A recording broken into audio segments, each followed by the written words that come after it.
this great nation will endure as it has endured, will revive and will prosper. So first of all, let me assert my firm belief that the only thing we have to fear is fear itself. If you're one of the millions heading home for the holidays by airplane, you may be dreading the long lines and intrusive searches that a trip through an airport checkpoint can mean these days. Our nation is equipped with new tools to monitor the terrorist movements, freeze their finances, and break up their plots. And with strong allies at our side, we have taken the fight to the terrorists and those who support them. The TSA began compiling a list back in 2007 of people that annoy them. Mm-hmm. So people who go through security lines at airports and give security officials any type of grief will have their name on a list. And it's a watch list that TSA officials keep an eye on. I told you. I mean, look, they start with, oh, no, we're only going to do it to terrorists. And they got their terrorist watch list, right? Mm-hmm. And then all of a sudden it goes to, well, people who have broken the law in other ways, but that are not quite terrorists. Yes. Then it goes to people who have annoyed us. This past Sunday night here at LAX about 7:30, probably crowded because a lot of people were coming home from the New Year's holiday, when suddenly a man starts acting strangely. He starts saying, I'm God, I'm in charge. LAX police arrest that man, and he turns out to be a TSA agent. The Transportation Security Administration has a new look and new security policies. The changes rolled out on September 11th of this year. The new rules let the TSA employees avoid the same security screening procedures they're paid to monitor. They're supposed to keep us safe when we fly. Instead, they might be leaving us even more vulnerable to terrorists. How is that possible? A Homeland Security report is slamming the Transportation Security Administration for not keeping track of security passes, uniforms of former workers. Those passes are the ones that grant access to these highly sensitive areas where baggage is screened, where the planes are... At the airport in Chattanooga, Tennessee, my 3-year-old daughter, Mandy, went from this happy little girl to this during an ordeal through security. My cell phone has about 17 seconds of this. Here, a TSA employee we've decided not to show is patting down Mandy while my wife holds her. First, they tried a handheld metal detector.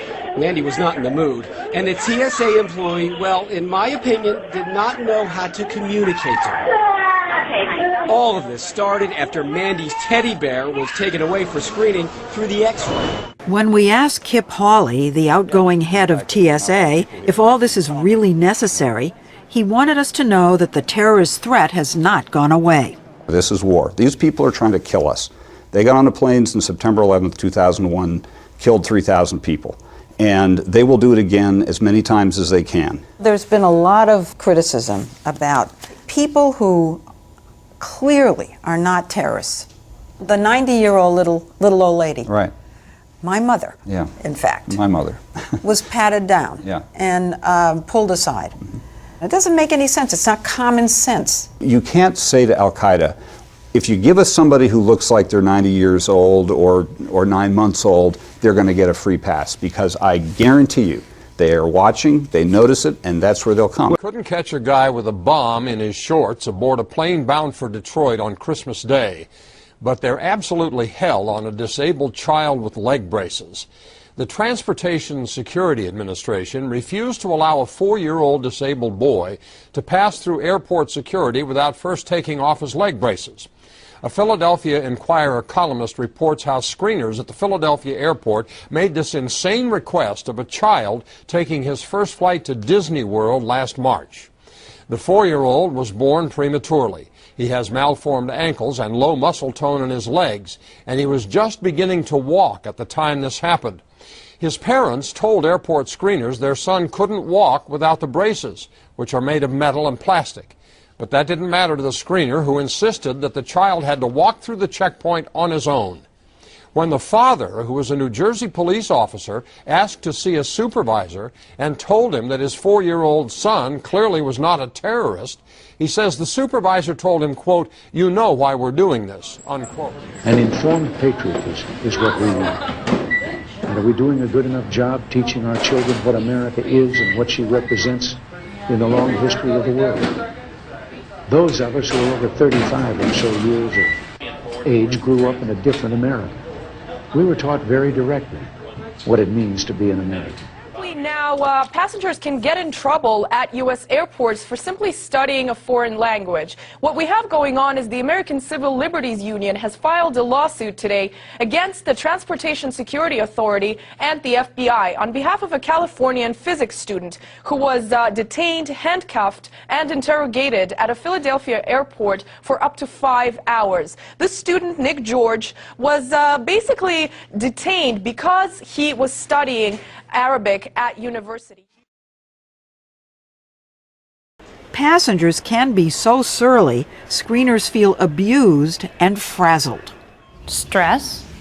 Feel anxious. You feel anxious. This isn't group therapy. It's actually screener school. I mean, what is the impact on security? TSA is sending every one of its 50,000 screeners back for retraining in how to treat the flying public.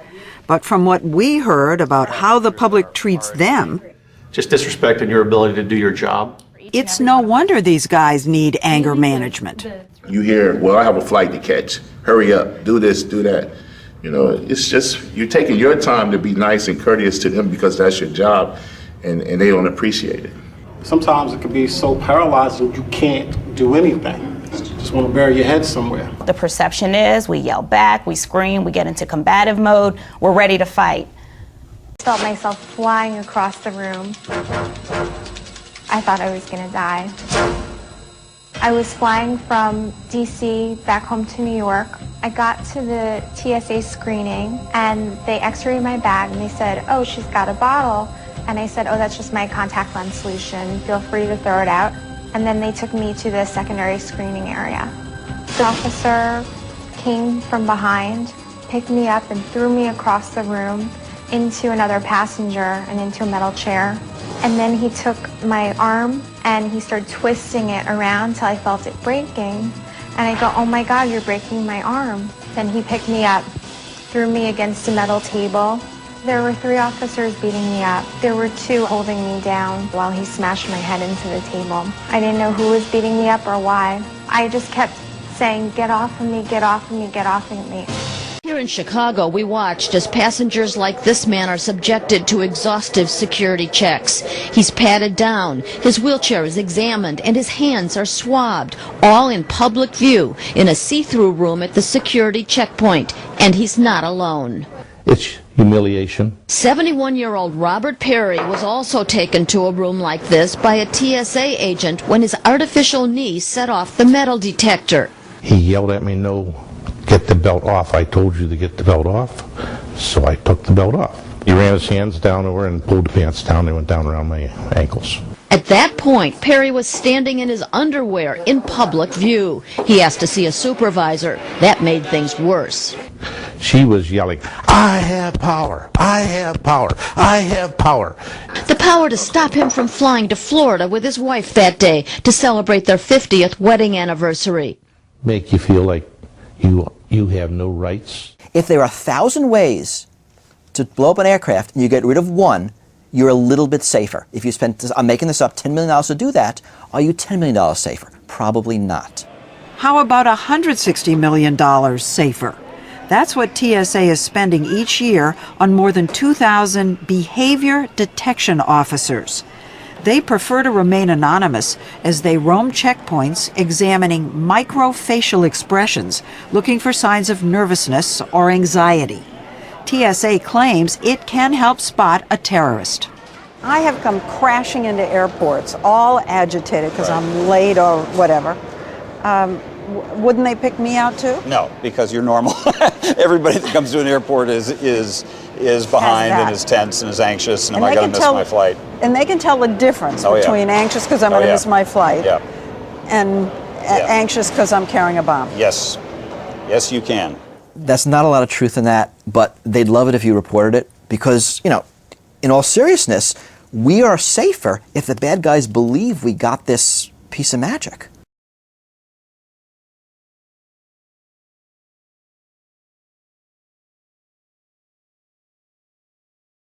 John Micah is a Central Florida lawmaker who helped write the bill that created the Transportation Security Administration, but now says it may be time to get rid of TSA. Micah sent out this letter to more than 150 airports, reminding them that they have the option to not use TSA and hire private security. Right now, I'm having the attorneys check out what people's rights are. We want constitutional rights of individuals upheld and not abused. A TSA spokesperson responded to the letter in this statement. If airports want to opt out, TSA will consider all applications presented to our agency to be part of the screening partnership program.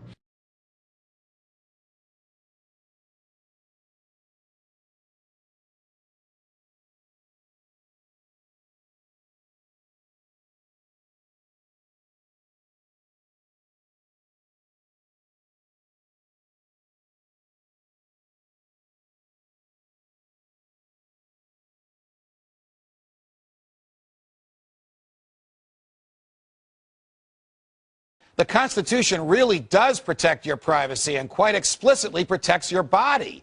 Many of you will recall that the Fourth Amendment protects Americans against unreasonable searches and seizures. That may call to mind images of cops coming into your house and rifling through your papers and possessions. But the language of the Fourth Amendment is very clear. Quote, the right of the people to be secure in their persons, houses, papers, and effects against unreasonable searches and seizures shall not be violated. Stated differently, your body belongs to you as much as, if not more so, than your house or other possessions. Absent a warrant or clear reason to suspect a crime is in progress by specific individuals, the government has no more right to impose its regime of groping across the land than it does to decree daily medical exams for all Americans, or, like in North Korea, mandatory daily exercise. Your body belongs to you, not to the government, and do not let the TSA tell you otherwise. Always give your best. Never get discouraged. Never be petty. Always remember, others may hate you, but those who hate you don't win unless you hate them. And then you destroy yourself.